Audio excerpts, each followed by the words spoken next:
मैंने इस मिशन के विषय में अध्ययन करने के लिए अमेरिका में लोगों का एक समूह तैयार किया और हम अंततः मंगल ग्रह पर एक पौधे के विकास के चैम्बर को उतारने के विचार के साथ सामने आए, ताकि ये दिखाया जा सके कि मंगल ग्रह पर जीवन पनप सकता है।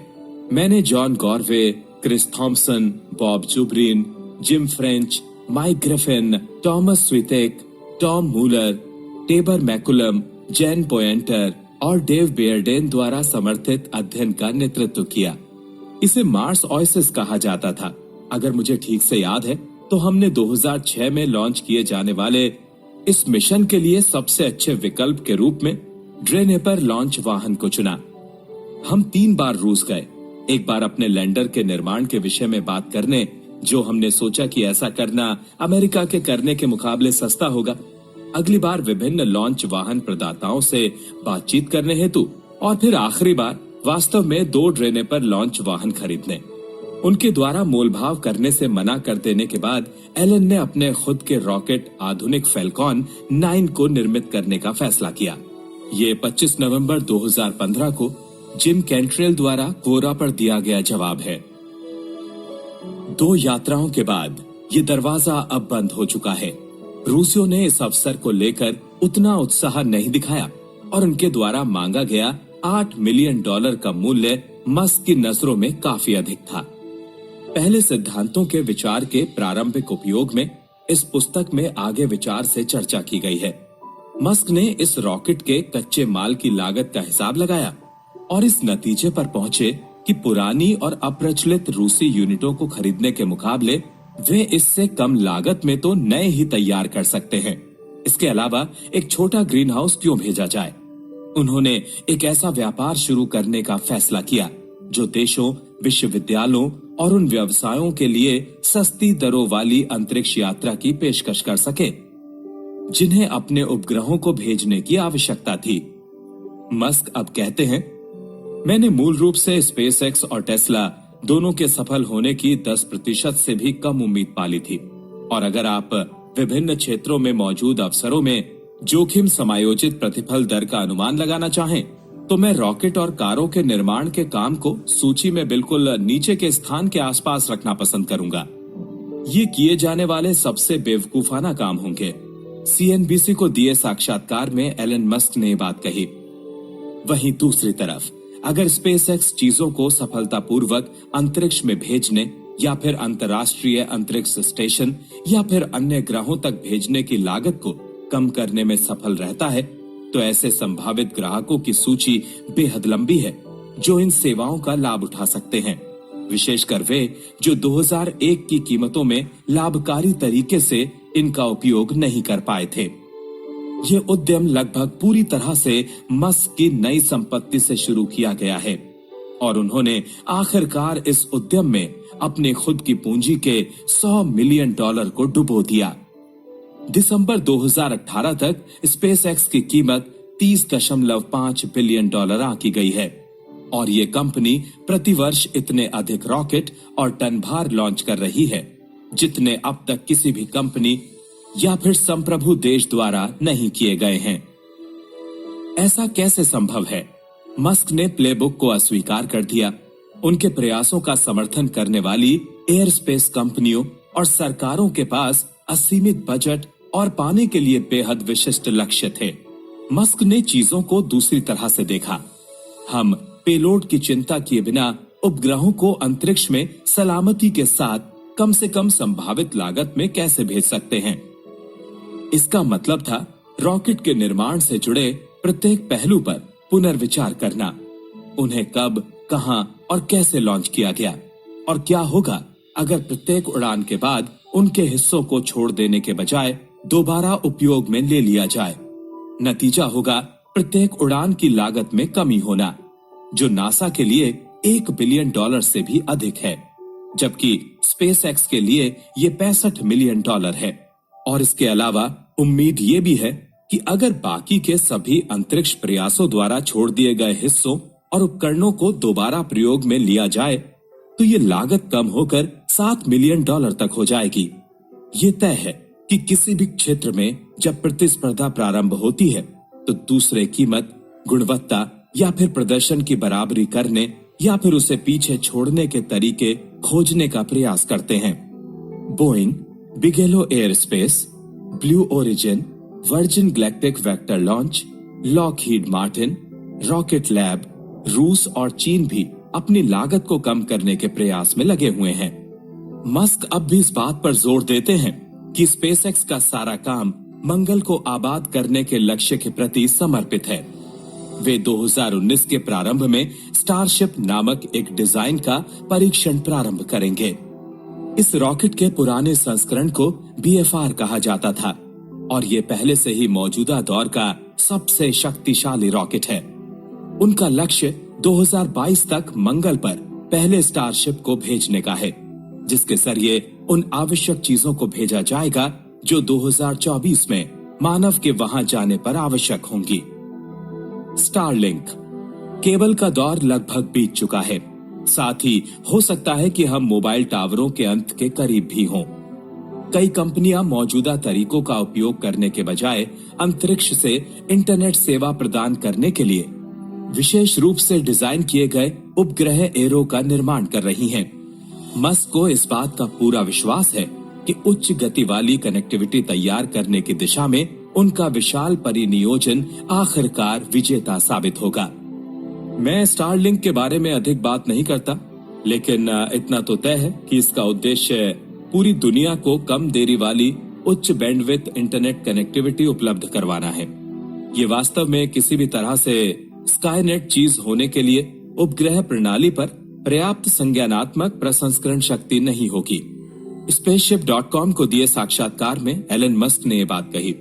परियोजना की मौजूदा स्थिति में मस्क का इरादा करीब 12,000 संचार उपग्रहों को एक कक्षा पैटर्न में भेजने का है, जिसे अमेरिकी नियामकों द्वारा अनुमोदित किया गया है। मस्क के अनुमान के मुताबिक स्टारलिंक को परिनियोजन करने में करीब $10 मिलियन की लागत आएगी। इसमें से कुछ रकम तो स्पेसएक्स के मुनाफे से आएगी, लेकिन दिसंबर 2028 तक स्पेसएक्स विशेष रूप से स्टारलिंक को चिन्हित करते हुए स्टॉक में $500 मिलियन की बिक्री कर चुके होंगे। इसके एक बार पूरा हो जाने के बाद उपग्रहों या नक्षत्र की पहुंच पृथ्वी के प्रत्येक दूरस्थ स्थान तक होगी और ये बेहद उच्च बैंडविड्थ प्रदान करेगा। वर्तमान में 2 क्रियाशील परीक्षण उपग्रह पहले से ही काम कर रहे हैं और स्पेसएक्स के मुताबिक आप बिना किसी विलंब के सबसे अधिक बैंडविड्थ वाले गेम भी खेलने में सक्षम होंगे। स्पेसएक्स का ये भी कहना है कि इस प्रणाली का मूल्य बाकी के स्पेसएक्स के मूल्य से अधिक होगा। टेस्ला इलेक्ट्रिक ऑटोमोबाइल्स, सच में एक रॉकेट कंपनी को स्थापित करने और उसे संचालित करने के लिए बहुत कम समय होता है और मस्क ने एक आदर्श दूरदर्शी उद्यमी की तरह अपने बचे हुए समय और ऊर्जा को एक स्टार्टअप में निवेशित किया। चेतावनी, ये सिर्फ जोखिम उठाने वालों और दूरदर्शी उद्यमियों के लिए है। घर पर ऐसा करने का प्रयत्न ना करें। मार्टिन एबरहार्ड और मार्क टारपेनिंग टेस्ला मोटर्स के संस्थापक थे। वे बिजली से चलने वाले रोडस्टर पर काम कर रहे थे, लेकिन उन्हें जोखिम पूंजी की आवश्यकता थी। वर्ष 2001 में अंतरिक्ष को लेकर अध्ययन में लीन रहने वाले टारपेनिंग स्टैनफोर्ड में आयोजित एक मंगल सोसाइटी सम्मेलन में पेपाल के सह संस्थापक को बोलते हुए सुनने के लिए एबरहार्ड को जबरदस्ती घसीट कर ले गए थे। उनका नाम था एलन मस्क और अंतरिक्ष उद्योग में क्या किया जाना है इसे लेकर उनके विचार और उनकी सोच असाधारण तरीके से बिल्कुल स्पष्ट थी। टारपेनिंग और एबरहार्ड ने उस दिन खुद को पहचाना। Source business insider. एबरहार्ड ने मास्क को एक ईमेल भेजा। उन्होंने लिखा, हम टेस्ला मोटर्स के बारे में आपसे बात करना पसंद करेंगे, विशेषकर अगर आप इस कंपनी में निवेश करने में रुचि रखते हो। मुझे उम्मीद है कि आपने एसी प्रपोल्शन की टेजरो कार को जरूर चलाया होगा। अगर आपने ऐसा किया है तो आप निश्चित रूप से इस तथ्य से अनजान नहीं होंगे कि उच्च प्रदर्शन करने वाली एक इलेक्ट्रिक कार का निर्माण किया जा सकता है। हम आपको ये विश्वास दिलाना चाहेंगे कि हम एक ऐसी कंपनी का निर्माण करके जिसके विकास की संभावनाएं बेहद अधिक हो और साथ साथ जो ड्राइविंग प्रदर्शन और दक्षता के बीच के समझौते को तोड़ दे के जरिए सफलता के साथ ऐसा कर सकते हैं। मस्क ने उसी शाम जवाब दिया। उन्होंने कहा, निश्चित, इस सप्ताह शुक्रवार को या फिर अगले सप्ताह शुक्रवार को ठीक रहेगा। Source business insider. Musk college के समय से ही संधारणीय ऊर्जा को अपनाने के जरिए धरती को ग्लोबल वार्मिंग से बचाने में रुचि रखते थे और इसलिए उन्होंने इस छोटी सी कंपनी में $10 मिलियन का निवेश करने के साथ इंजीनियरिंग और डिजाइन में मदद की। इसके अलावा वे बोर्ड के अध्यक्ष भी बन गए। 2007 तक टेस्ला के पास एक क्रियाशील उत्पाद था। वो बाजार में हलचल मचा चुका था और उसके पास अन्य उत्पाद निर्मित करने के ऑर्डर थे। दुर्भाग्य से उसके सह संस्थापक और सीईओ ऐसी परिस्थितियों में फंस गए जिसमें से बाहर निकलना मुश्किल था। उस दौरान अर्थव्यवस्था के गर्त में जाने के साथ आर्थिक मंदी के परिणाम स्वरूप तमाम प्रमुख ऑटो कंपनियां दिवालिया होने के कगार पर थीं। तब मस्क ने नेतृत्व अपने हाथ में लिया, लेकिन मस्क एक बिल्कुल विशिष्ट उद्देश्य के लिए एक इलेक्ट्रिक कार बनाने को लेकर दृढ़ थे, जिसका फायदे से कुछ लेना देना नहीं था। उन्होंने स्पष्ट किया कि चूंकि वे कंपनी में पहले ही $55 मिलियन का निवेश कर चुके हैं, वे इसका संचालन अपने हाथों में ले सकते हैं। वे सीईओ बन गए। लेस्ली स्थाल द्वारा 60 मिनट में जीएम और अन्यों से प्रतिस्पर्धा के विषय में पूछे जाने पर मस्क बिल्कुल बेपरवाह दिखाई दिए। अगर कोई सामने आता है और टेस्ला से बेहतर एक इलेक्ट्रिक कार का निर्माण करता है और वो हमारी कार से इतनी बेहतर हो कि हम अपनी कार बेच ना पाएं और दिवालिया हो जाएं, तब भी मेरा मानना है कि ये दुनिया के लिए एक अच्छी बात होगी। अंतरिक्ष। वे बोले, टेस्ला का असल इरादा इलेक्ट्रिक वाहनों और सस्टेनेबल परिवहन के आगमन को गति देने का है। हम पर्यावरण की मदद करने का प्रयास कर रहे हैं और हमें लगता है कि ये मानवता के सामने आने वाली सबसे गंभीर समस्या है। 28 सितंबर 2008 को मस्क का भाग्य जोखिम में था। स्पेसएक्स को एक के बाद एक निरंतर 3 असफलताओं का सामना करना पड़ा और उनके पास सिर्फ एक अंतिम बार प्रयास करने लायक पूंजी बची थी। यही वो दिन था। इस बीच मस्क पेपाल से मिले $160 मिलियन से बचे बाकी के पैसे करीब $70 मिलियन को टेस्ला में झोंक चुके थे और उस दिन जब स्पेसएक्स का भाग्य दांव पर लगा था, टेस्ला भी असफलता के कगार पर थी। अगर 2008 के अंत तक कंपनी में पूंजी नहीं जोड़ी जाती तो कंपनी का बंद होना लगभग तय था। 2008 में हम दोनों कंपनियों के बंद होने के काफी करीब पहुंच गए थे। हमारे खाते में स्पेसएक्स रॉकेट की 3 विफलताएं थीं, इसलिए ऐसे में हम 3 के मुकाबले 0 पर थे। हमारे सामने आर्थिक मंदी, द ग्रेट रिसेशन था। टेस्ला के वित्त पोषण का दौर खत्म होता जा रहा था, क्योंकि एक ऐसी स्टार्टअप कार कंपनी के लिए निवेश जुटाना काफी कठिन काम था जिसके जीएम और क्रिसलर दिवालिया होने के कगार पर हों। सौभाग्य से 2008 के अंत में स्पेसएक्स का चौथा लॉन्च, जो कि अंतिम लॉन्च था जिसके लिए हमारे पास पूंजी बची थी, सफल रहा और हमने 2008 की क्रिसमस ईव को, जो कि संभव रूप से अंतिम दिन का अंतिम घंटा था, में टेस्ला के लिए वित्त पोषण का दौर भी पार कर लिया। ये बात खुद एलन मस्क ने कही। 2008 के बाद से टेस्ला 5 लाख कार बेच चुकी है और उसका लक्ष्य प्रतिवर्ष 10 लाख कार बेचने का है। अब तक कंपनी के पास 3X मॉडल हैं, जिनमें Y के बेहद जल्द सामने आने की संभावना है। उन्होंने सेमी ट्रक के भी ऑर्डर प्राप्त किए हैं और पिकअप प्रगति में है। वास्तविक लक्ष्य वही है जो निवेश करते समय था। वे चाहते हैं कि प्रमुख कार कंपनियां अपना ध्यान इलेक्ट्रिक पर केंद्रित करने को लेकर गंभीर होने पर मजबूर हों और ऐसा लगता है कि वे अपने प्रयासों में सफल भी हो रही हैं। Mercedes, GM, Ford, Volkswagen, Porsche, Jaguar, Volvo, Audi, BMW, Nissan और हुंडई सभी इलेक्ट्रिक में कई बिलियन का निवेश कर रहे हैं। इस बात की पूरी उम्मीद है कि अगले 10 सालों में अमेरिका का आधे से अधिक नए वाहनों का उत्पादन इलेक्ट्रिक होगा। सभी उत्पादनों का आधा ईवी होगा और मुझे लगता है कि उत्पादित होने वाली तमाम कारें स्वसंचालित होंगी।